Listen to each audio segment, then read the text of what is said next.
ओम शांति। आज हम 92nd अव्यक्त मुरली रिवाइज़ करेंगे। इसका डेट है 11 मार्च 1971 और इसका टाइटल है परिस्थितियों को पार करने का साधन स्वस्थिति। टाइटल से ज़्यादा इम्पोर्टेंट बात ये है इसमें आज कि ये कुमारों की भट्टी का क्लास है, मतलब मुरली है, तो सभी कुमारों के लिए इम्पोर्टेंट है और बाकी सबके लिए भी इन जनरल इम्पोर्टेंट है।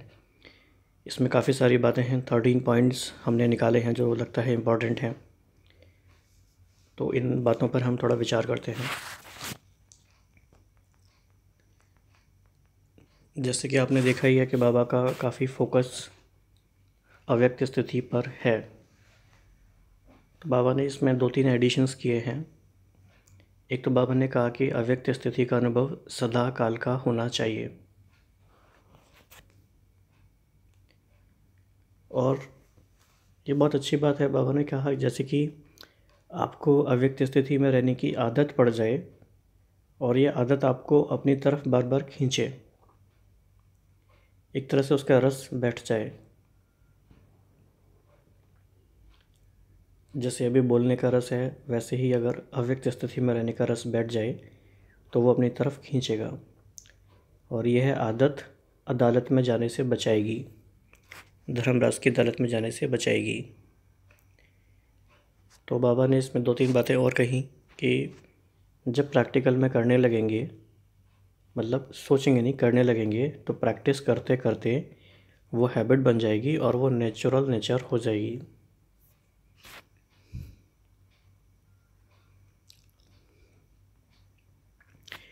इन सब का कारण क्या है, ऐसा क्यों नहीं होता? बाबा ने उसमें 5 बातों का वैराग्य बताया है। वो हम अभी नीचे देखेंगे कि कौन कौन 5 बातें हैं जिनसे हमें वैराग्य आना चाहिए। और इसके अलावा बाबा ने कहा 2 तरह से पीठ करने वाली बात है। एक तो पीठ दिखाना हो गया, और एक हो गया पीठ करना यानी सपोर्ट करना। तो बाबा ने कहा जैसे कि वो खिलौना होता है सीता राम और रावण का, तो सीता रावण की तरफ पीठ कर लेती है और राम की तरफ अपना मुंह कर लेती है। तो ऐसे ही कुमारों को माया से पीठ कर लेनी है और शिव बाबा की तरफ अपना मुख कर लेना है। और जो भी साधन मिले हैं अपनी स्व उन्नति के लिए, उनकी पीठ करनी है, यानी उनको सपोर्ट करना है और आगे बढ़ना है। कुमारों के लिए बाबा ने कहा कि कुमारों का यादगार है सनंत कुमार। सनंत कुमारों का यादगार ये दिखाया गया है कि वो सदा ही प्योर हैं, हमेशा ही उनकी आयु 5 वर्ष रहती है। और भी बाबा ने इसमें 2-3 बातें बताई हैं। और इसके बाद बाबा ने कहा, और ये काफ़ी एडिशनल एक अच्छी पॉइंट है, कि न्यारा बनना है लेकिन ज्ञान सहित न्यारा बनना है। और न्यारे बनने वाली बात को बाबा ने काफ़ी तरीके से एक्सप्लेन किया है। एक बहुत अच्छा एग्जांपल ये भी बताया है कि लौकिक में भी जब लोग अलग हो जाते हैं यानी न्यारे हो जाते हैं, तो उनके बीच की प्रीति थोड़ी बढ़ जाती है, यानी न्यारा होने से प्यारापन आता है। तो इसी तरह से अलौकिक में भी अगर देह से न्यारे और पुराने संस्कारों से न्यारी अवस्था रहेगी तो स्वयं को भी प्यारे लगेंगे और सर्व को भी प्यारे लगेंगे। बाबा ने एक बहुत अच्छा है इसमें एक अपने चेकिंग के लिए पॉइंट दिया है कि जिस दिन खुद न्यारा रहते हैं तो अपने आप को भी प्यारे लगते हैं, और जिस दिन खुद भी न्यारे नहीं होते अपने आप से भी तो परेशान होते हैं। तो ये पॉइंट बहुत अच्छा है और बड़ा गहरा पॉइंट है। अब बाबा ने कहा कि ये जो योग्यता है न्यारा होने की, इस योग्यता के कारण ही योगी हो। तो ये बहुत बड़ी बात है। योगी होने का मतलब ही है कि ये योग्यता के न्यारा हो सकें हम, जैसा समय वैसा रूप अपना हम बना सकें। और इसके बाद बाबा ने कहा कि 2 शब्दों में आपका सारा ज्ञान, सारी बातें आ जाती हैं, वो है सेंट और इनोसेंट। सेंट यानी महात्मा और इनोसेंट यानी निर्दोष, 5 वर्ष के बच्चे की तरह जिसको कि विकारों के बारे में कोई ज्ञान ही नहीं है। तो ऐसे सेंट और इनोसेंट बनने का टारगेट बाबा ने हमें दिया है। और बाबा ने कहा कि क्या आपको अपने सतयुगी संस्कारों की स्पष्ट स्मृति आती है और वो सदा रहती है।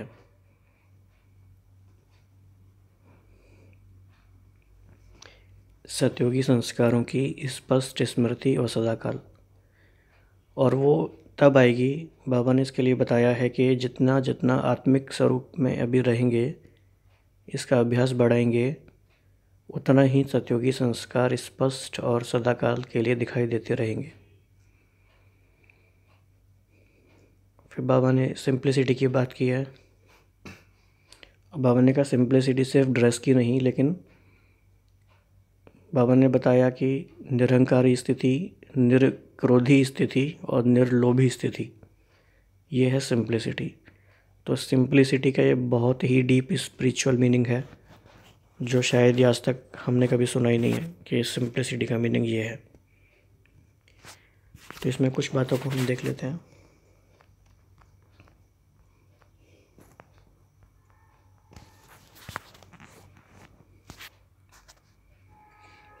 तो अव्यक्त स्थिति का अभ्यास थोड़े समय जब अनुभव हम करते हैं मधुबन में आके, तो बाबा कह रहे हैं ये अनुभव आपको सदाकाल बनाने का प्रयत्न करना है।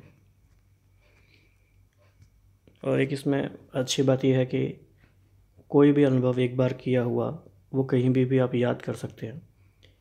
तो मधुबन में जब हम बाबा से मिलते हैं या अव्यक्त स्थिति का अनुभव करते हैं, तो वो अनुभव हम बार बार अपनी तरफ खींचता है, इसलिए बार बार मधुबन भी आते हैं और बार बार हम उस स्थिति को बनाने की कोशिश भी करते हैं। तो अव्यक्त स्थिति में स्थित होने की आदत बन जाने के बाद ये आदत स्वतः ही अपनी तरफ खींचेगी। इसके अलावा और भी कोई अगर आदत है और कहते हैं कि ये मेरी आदत है, तो बाबा कह रहे हैं कि ऐसी आदत तो अदालत में ले जाएगी। तो अव्यक्त स्थिति की आदत बनानी है। और बाबा ने बड़ा मज़ेदार क्वेश्चन पूछा है और काफ़ी अच्छा क्वेश्चन भी है हमें अपने आप से भी पूछने का, कि जब बुरी बुरी आदतें अपना सकते हो तो क्या यह आदत नहीं डाल सकते हो? तो क्या विचार है हम सबका इस बारे में? जब बुरी बुरी आदतें अपना सकते हो तो क्या यह आदत नहीं डाल सकते हो? तो प्रैक्टिकल में लाने से प्रैक्टिस हो जाती है, तो प्रैक्टिस की हुई चीज़ फिर नेचुरल नेचर बन जाती है। तो इसका इस तरह से रहता है, प्रैक्टिकल फिर प्रैक्टिस में आता है, प्रैक्टिस में आने से हैबिट बनती है, फिर वो नेचुरल नेचर हो जाती है। तो ये स्थिति जब नेचर बन जाएगी तो फिर क्या होगा? नेचुरल कैलेमिटीज़ हो जाएगी। आपकी नेचर ना बनने के कारण यह नेचुरल कैलेमिटीज़ रुकी हुई है। तो ये काफ़ी डीप इंटरकनेक्शन है चीज़ों में। तो किन किन बातों से वैराग्य आना है? पुरानी आदतों से, पुराने संस्कारों से, पुरानी बातों से, पुरानी दुनिया से, पुरानी देह की संबंधियों से वैराग्य नहीं हुआ है, ये कारण है। तो कहाँ भी जाना होता है तो जिन चीज़ों को छोड़ना होता है उनसे पीठ करनी होती है। तो हमने पीठ करने वाली बात देख ली थी पहले। तो जैसे शमशान में जब नज़दीक पहुंचते हैं तो पैर इस तरफ और मुँह उस तरफ करते हैं ना, तो इस तरह से दोनों प्रकार की पीठ करनी है।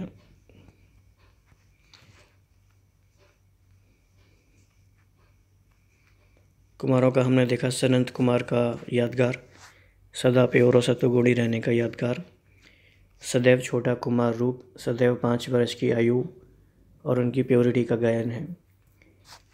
संबंधों के आकर्षण से दूर रहता है।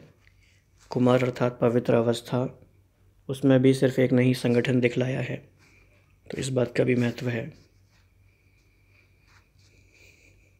तो बिल्कुल इस दुनिया की बातों से, संबंध से न्यारे प्यारे बनेंगे, तब दैवी परिवार के, बाप दादा के और सारी दुनिया के प्यारे बनेंगे। वैसे भी कोई संबंधियों से जब न्यारे हो जाते हैं, लौकिक रीति भी अलग हो जाते हैं, तो न्यारा होने के बाद ज़्यादा प्यारे होते हैं। और अगर उन्हों के साथ रहते हैं व उन्हों के संबंध के लगाव में होते हैं तो इतने प्यारे नहीं होते हैं। तो यहाँ बनना है ज्ञान सहित, सिर्फ बाहर से न्यारा नहीं बनना है, मन का लगाव ना हो। जितना जितना न्यारा बनेंगे उतना उतना प्यारा अवश्य बनेंगे। जब अपनी देह से भी न्यारे हो जाते हो तो वह न्यारेपन की अवस्था अपने आप को भी प्यारी लगती है। ऐसा कभी अनुभव किया है? जिस दिन देह में लगाव होता है, न्यारापन नहीं होता है, तो अपने आप को भी प्यारे नहीं लगते हो, परेशान होते हो। ऐसा कोई है जिसने इस न्यारे और प्यारेपन का अनुभव नहीं किया हो? जब अपने को सहज योगी कहलाते हो तो ये अनुभव नहीं किया हो या हो नहीं सकता। योगी अर्थात यह योग्यता है न्यारे होने की, तब योगी है।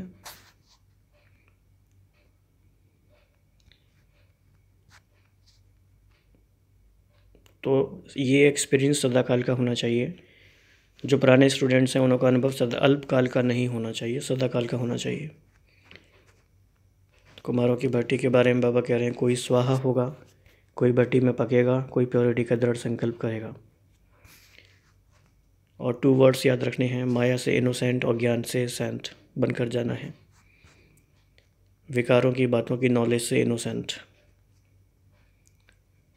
और जैसा कि हमने देखा था कि बाबा कह रहे हैं कि सतयुगी संस्कार स्पष्ट स्मृति में आने चाहिए, और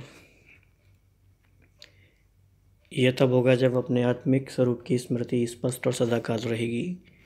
अभी आत्मिक स्थिति की स्मृति कभी कभी देह के पर्दे के अंदर छिप जाती है।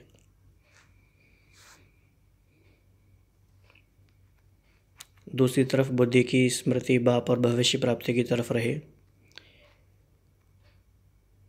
तो भविष्य संस्कारों को स्पष्ट स्मृति में लाने के लिए आत्मिक स्वरूप की स्मृति सदाकाल और स्पष्ट रहे। और सिंप्लिसिटी में 3 बातें हैं, निरहंकारी बनना, निर्क्रोधी बनना और निर्लोभी बनना। और एक बात बाबा ने कहा कुमारों के लिए, ये भी काफ़ी अच्छी बात है कि जो भी बातें कहो वह पहले करेंगे, दिखाएंगे, फिर कहेंगे। पहले कहेंगे नहीं, पहले करेंगे, दिखाएंगे, फिर कहेंगे। तो ये भी अच्छी बात है। ओके, तो आज इतना ही। तो आपसे काफ़ी बातें और भी शेयर करनी है, जो भी इतने दिनों में मधुबन में सीखा है। काफ़ी सारी अच्छी अच्छी क्लासेस भी हुई, स्पार्क की भी रिट्रीट हुई, और मधुबन में तो बहुत कुछ सीखने को और अनुभव करने को मिलता है।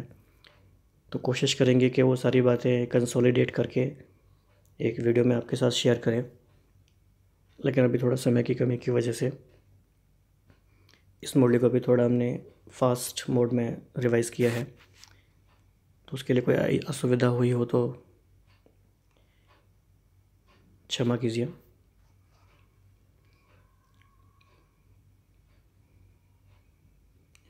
तो मेन बातें हैं, अव्यक्त स्थिति बनाने की आदत डालनी है, ये अनुभव सदाकाल का होना चाहिए और नेचुरल नेचर बन जानी चाहिए, और 5 बातों से वैराग्य आना है, संत कुमार का यादगार माइंड में रखना है, और ज्ञान सहित न्यारा बनने की योग्यता धारण करके श्रेष्ठ योगी बनना है, जो कि सेंट है ज्ञान से और माया से इनोसेंट है, और सत्योगी संस्कारों की स्पष्ट स्मृति के साथ 3 बातों में सिंप्लिसिटी धारण किए हुए हैं। तो ये सिंपल सा बाबा ने हमें काफ़ी सारा टारगेट अच्छे से दे दिया। अच्छा, ओम शांति।